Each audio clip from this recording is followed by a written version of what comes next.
Hey y'all, so before we get to the tips, I want to say this. Everything I am saying applies to a man that truly cares about you. If this man truly loves you, if you don't have to implement all the steps I'm going to give you, but if you implement one or two, if this man truly cares about you, you are going to start to see a change. Now, these were not things that I forced upon him. These were things that I let's say, motivate. These were things that I motivated change to happen in my life with the people that I deal with, okay? And I'm going to repeat this at the end of the video, but I just want to put it in here now. Everybody was not taught how to work interdependently. Everybody was not taught how to coexist with another person. Everybody did not see a happy, functioning relationship.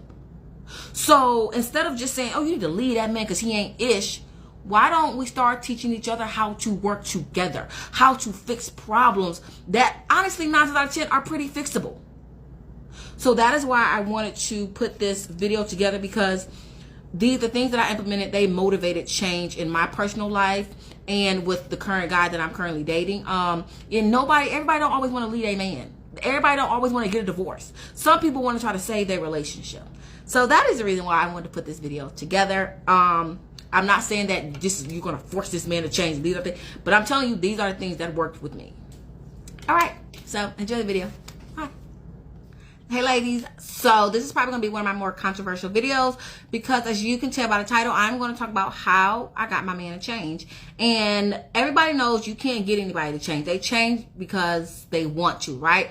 But I am here to go against the grain, because everything I've wrote down that I'm going to tell you are things that have worked with the hood men. I mean the men that were deep in the hood, to the professional men like the one that I'm currently dating right now. So with that being said, go ahead and subscribe and let's get started. The very first thing that I did was I put myself first. Now, the reason why I'm putting this first is because, ladies, we get into these relationships and we become so intertwined with them that we lose ourselves. So the first thing that I did when I realized, okay, not only do I want to change, but I love this man and I want him to change too. And again, these were things that I applied with the hood men and professional men.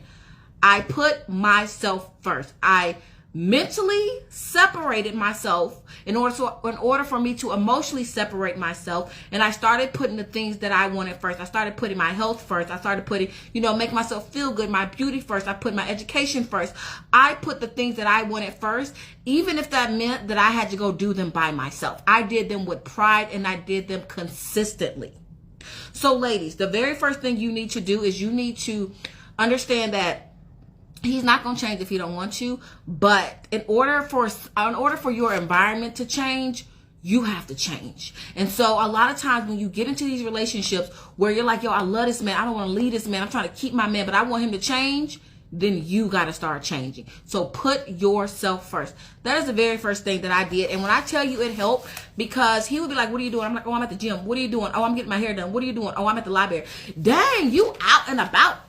Like, we would be together, we would go out and stuff, but there was very little time for me to deal with his BS or to put up with his BS, because I was putting myself first, especially when I started putting my health first and my beauty first. Because the one thing about it, not only did he notice, the men started to notice too. And men can say, oh my God, they're not jealous. They're not jealous. Trust me. The moment they homeboy started looking a little too long, they business partner started looking a little bit too much, they start going out to restaurants or places. Or this was a good one, when I started wearing more cuter outfits to the gym. And at first he wasn't going with me, and then he started going with me, and everybody was like, oh, you with her?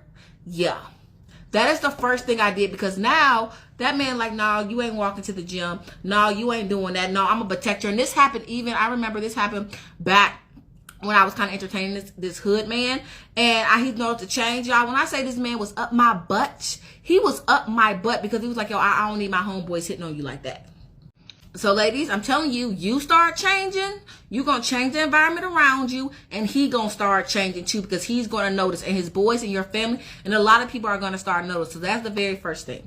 The second thing is I stopped responding to bad behavior. Y'all, this is kind of I hate to say this word, this is kind of like a dog trick, but it works. I no longer respond to behavior that I have told him bothers me. I no longer respond to bad behavior. Like, you don't get anything out of me. I give you the silence treatment. Your punishment is the quiet treatment. Because one thing about it, men hate to be ignored. Men are attention whores. They hate when we ignore them. And the one thing I don't, if like he can, like my guy right now, he can tell. If I get real quiet, what's wrong? Nothing. I don't have nothing to say. Because he knows, oh shit, I am fucked up. What did I do to fuck up? And the only way that I implement the quiet treatment is if I know for a fact that I told you that behavior bothers me. Now it gets to the point where he'll tell me, listen, baby, I gotta go make this. He'll tell me if he's about to do something. He's like, listen, I ain't trying to tick you off, but I gotta go do this. I know you don't like this, or whatever it may be. And 9 times out of 10, y'all, it ain't something that's gonna piss me off. But because he don't want that quiet treatment, he's like, yo, let me test this to make sure she cool with it before I go make this move. When I tell you it works with hood men, for example, and I say hood men because I mean I don't know how to describe this one guy. So he drunk a lot, right? And he knew I hated drinking. And so one day he asked me, can I pick him up? And I was like, okay, sure, I can pick him up, y'all. I was being stupid. I was like, okay, I can pick him up. And he got in the car and he had alcohol on him. I didn't say nothing. I was quiet the whole time. I was like, I didn't say anything. And when we got back to the house, I didn't say nothing. And he came back. He was like, yo, it's because I'm drunk, huh? I'm drinking. I was like, yeah, you know I don't like that. He was like, yeah, I know. Do I need to call an Uber? I was like, you can do whatever you do, but know that once you leave this house, you're not coming back to my house, with alcohol in your breath. Y'all, that man apologized profusely. And when I say he never came back to my house with alcohol on his breath, because I had already told you, you knew how disappointed I was. And men, they don't like the solid treatment. So that was the next thing I did. I stopped responding to bad behavior. I'm not about to sit there and yell at you and raise my voice and get all ugly and get all, rough. You knew what you did was messed up. Okay, well, you sit in it. I'm about to go enjoy my life. That is the next thing I did. So stop responding. Now, the third thing is I followed through with my threats. Ladies, how many of you say, I'm going to leave you, I'm going to kick you out of my house, I ain't going to deal with you, I ain't that type of girl? How many of you say that, but you don't follow through with it? That was the next thing that I did that was a major game changer. Well, I feel like we got a lot of ladies that's going to be like, yeah, I understand. If you literally start following through with your threats. So, for example, with me, I have a rule here, you can come to my house at 6, you can come to my house between 6 a.m. and 9:30 p.m. The reason why it's like that, y'all, because for one, I live in an apartment. For two, this is not your house. For three, it's just my rules. And at first, I didn't abide by those rules. We would go to the movies late at night, or he would just stumble in or whatever. Not my guy, he wasn't drunk or anything like that, but he would just be like, yo, I'm coming over, it's late. Or he would say he was going to come over and he wouldn't come over. And so I'll be sitting up there at 11 o'clock, 12 o'clock, 1 o'clock in the morning, like, yo, where are you? Are you okay? Panicking because I have a free-for-all for this man to do what he wants. Until I said, I was like, I'm going to be very honest with you. My schedule's changing, and with everything going on, I really don't feel comfortable with you coming to my house, past 9:30. I have to make sure I'm ready for the next day. And at first he thought I was playing until I wasn't answering that gate code. Until he was entering the gate code and wasn't nobody pressing, picking up. I wasn't pressing the number to get him into the gate. And then he was like, yo, what happened? I was like, oh, I was asleep. Oh, I was doing something. I followed through with every threat that I made. If I say I'm not going to deal with that behavior, if I say I'm not that girl, I'm not going to do that. But in order for you to be able to stand 10 toes down in your own merit and in your own self, you have to mentally separate yourself, because it's going to hurt. It's going to hurt to hear them calling and they answer the phone. And you're like, oh, that's my baby. I want to answer the phone. It's going to hurt to see all those missed calls, but I'm telling you, follow through. Do not make a threat. Do not say, oh, I'm going to get myself together and you're going to regret it. Do not make a threat if you are not going to follow through with it. The next thing is I held him accountable for all his actions. Ladies, we have to stop blaming the woman he cheated on, the woman the woman he liked her pictures. We have to stop blaming the other woman and start holding our partners accountable for their actions. Because when you hold them accountable, who are you going to blame? I'm not about to blame her, because that person didn't make a vow to me. That person didn't look me in my face and say they wasn't going to like that post, say they wasn't going to cheat, say they wasn't going to manipulate, say they wasn't going to lie. That person said that. I'm not holding that person accountable. I'm holding you, my spouse, the man that I lay in the bed with, the man that I committed to be in this relationship with. I'm holding you accountable. You hurt me, not that woman. You hurt me. So I'm holding you accountable.